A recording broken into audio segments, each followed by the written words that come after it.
warahmatullahi wabarakatuh. Halo semuanya, saya Syafiqah Nimani B1031201113 akan menjelaskan kepada teman-teman semua tentang komunikasi bisnis lintas budaya. Komunikasi lintas menurut Tian Buan dan Daniel Trotter tahun 2012, yang dimaksud dengan komunikasi bisnis lintas budaya adalah komunikasi bisnis di antara konsumen atau antara konsumen yang berbeda budaya dengan pemasar, paling tidak pada salah satu aspek dasar budaya seperti bahasa, agama, norma-norma sosial, nilai-nilai, pendidikan, dan gaya hidup.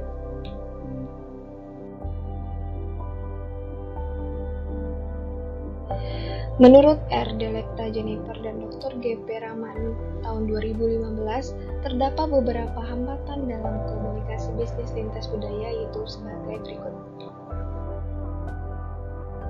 Pertama, kesalahpahaman. Kesalahpahaman adalah hambatan komunikasi bisnis lintas budaya terbesar. Kesalahpahaman dapat terjadi di antara orang-orang dengan latar belakang budaya dengan beragam kepercayaan dan nilai-nilai yang dianut masing-masing. Adanya perbedaan budaya dapat menimbulkan kecemasan serta ketidakpastian untuk mengakhiri kesalahpahaman yang terjadi. Kesalahpahaman yang terus berkembang dapat menimbulkan rasa cemas dan ketidakpastian dalam berbagai aspek. Tentunya hal ini dapat mempengaruhi kinerja organisasi. Adalah hal yang lumrah bagi orang Indonesia untuk bertanya soal usia, status, pernikahan, atau jumlah anak, namun tidak bagi mereka yang berasal dari negara-negara barat. Kalau ditanya seperti itu, mereka akan tersinggung karena Anda dianggap mencoba masuk ke ranah pribadinya. Tujuan Anda mencoba untuk ramah, tapi salah kaprah, bukan karena orang Indonesia kepo alias penasaran dan berusaha mencampuri urusan pribadi orang, melainkan nilai kekeluargaannya yang kental. Biasanya di Indonesia, seseorang akan memberikan tip atau pemberian jasa atas pelayanan yang baik. Tetapi di beberapa negara hal ini dilarang. Contohnya di Jepang, mereka akan merasa tersinggung apabila Anda memberikan tip. Pelayanan yang baik sudah menjadi standar dan sudah termasuk harga yang ditagihkan. Selanjutnya, norma-norma dan peranan.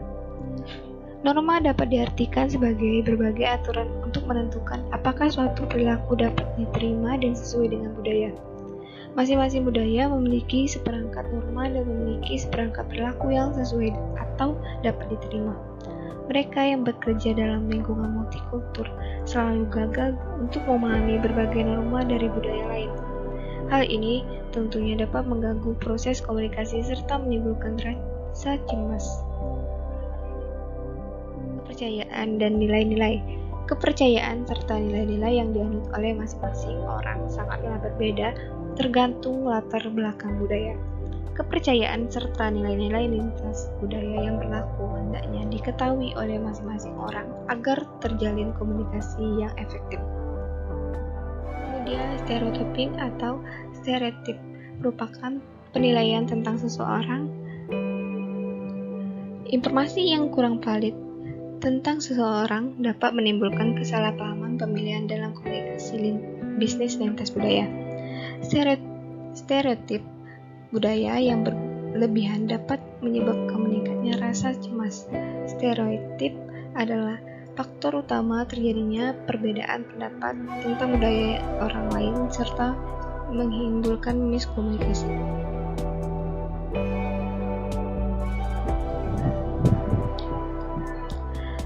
Selanjutnya, etnosentrisme. Etnosentrisme merupakan penilaian tentang budaya sendiri atau kelompok perilaku sebagai patokan untuk melawan kelompok yang lain. Etnosentrisme dapat meningkatkan tingkat kecemasan. Hambatan-hambatan yang sudah saya jelaskan tadi dapat diatasi dengan beberapa cara. Sebagaimana komunikasi antar budaya, maka untuk mengatasi berbagai hambatan dalam komunikasi bisnis lintas budaya, salah satunya adalah dengan meningkatkan kompetensi komunikasi lintas budaya dalam sebuah organisasi atau perusahaan untuk mencapai berbagai tujuan dengan tetap menghormati nilai-nilai, norma-norma, kepercayaan yang dimiliki oleh orang lain atau pihak lain. Sebuah organisasi bisnis hendaknya mengembangkan kompetensi lintas budaya sebagai cara mengatasi hambatan-hambatan dalam komunikasi bisnis lintas budaya.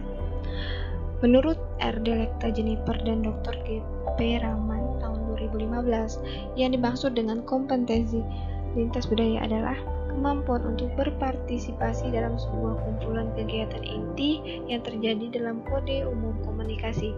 Kemampuan yang ini dikombinasikan dengan pengetahuan, keterampilan, dan sikap. Kompetensi lintas budaya yang berhasil ditopang oleh 3 sensitivitas lintas budaya. Aspek kasih sayang komunikasi lintas budaya dapat diidentifikasi sebagai sensitivitas antar budaya yang berkembang dalam rangka menimbulkan kemampuan individu untuk menghargai perbedaan budaya yang ada, sehingga individu dapat mengembangkan konsep diri, netralitas, dan kepemilikan diri. Kesadaran lintas budaya merupakan aspek kognitif komunikasi lintas budaya. Kesadaran antar budaya menghasilkan kesadaran budaya dan kesadaran diri. Dan pilihan terakhir yaitu kemampuan lintas budaya.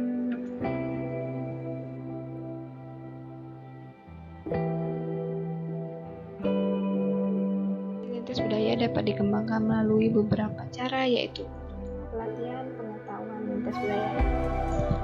Karyawan perlu untuk menyadari dan mengakui keberadaan perbedaan di antara budaya yang ada dalam nilai, kepercayaan, persepsi, dan interpretasi.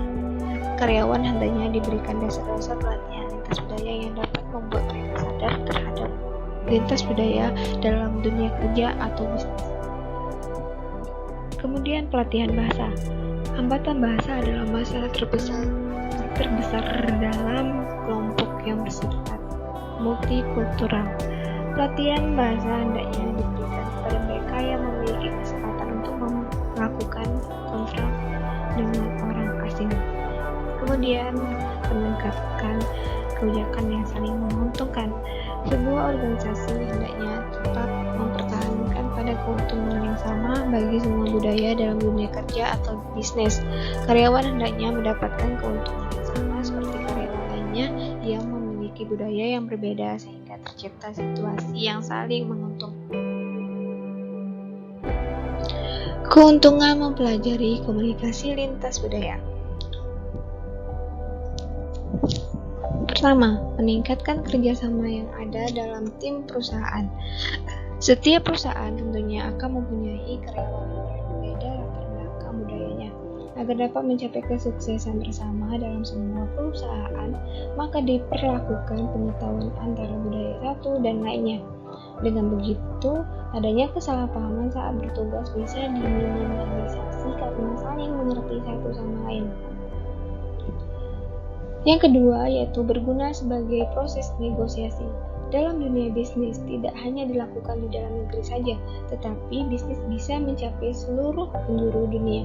Dengan komunikasi lintas budaya, bisnis bisa dilebarkan sayapnya hingga ke mancanegara. Sedangkan dalam aspek domestik, komunikasi ini bisa digunakan sebagai proses negosiasi dengan perusahaannya yang ingin bekerja sama. Melalui proses negosiasi yang baik, maka keharmonisan antara suatu perusahaan dan lainnya dapat terjaga. Perbedaan budaya yang ada dalam perusahaan-perusahaan harus dipahami dengan baik melalui komunikasi. Yang ketiga, yaitu menyatukan perbedaan budaya yang ada di setiap perusahaan. Komunikasi antar budaya mempunyai peranan penting dalam dunia bisnis untuk menyatukan perbedaan di setiap perusahaan. Komunikasi tersebut dapat berguna sebagai kemampuan seseorang dalam perusahaan untuk mengatasi dan menghadapi budaya yang berbeda. Hal ini yang menjadikan komunikasi lintas budaya sangat penting. Yang keempat, membantu dalam proses pengambilan keputusan. Seseorang yang memiliki wewenang untuk memimpin tentunya akan dihadapkan dengan berbagai keputusan dalam perusahaan. Karena alasan tersebut, seorang pemimpin harus mengetahui kebudayaan yang ada di dalam perusahaan. Komunikasi ini tidak hanya memahami tentang budaya seperti ras dan agama saja, tetapi juga pada nilai sosial untuk memudahkan pengambilan keputusan. Yang kelima, yaitu mencegah pandangan individu mengenai etnosentrisme. Pentingnya komunikasi lintas budaya berkaitan dengan etnosentrisme atau suatu pandangan dari individu ke individu lainnya. Perspektif ini merupakan salah satu sikap yang beranggapan bahwa budayanya lebih baik dibandingkan lainnya. Orang yang memiliki anggapan ini biasanya tidak memiliki rasa saling menghargai atau toleransi antar. Sekian presentasi dari saya. Semoga bermanfaat bagi teman-teman semua. Wassalamualaikum warahmatullahi wabarakatuh.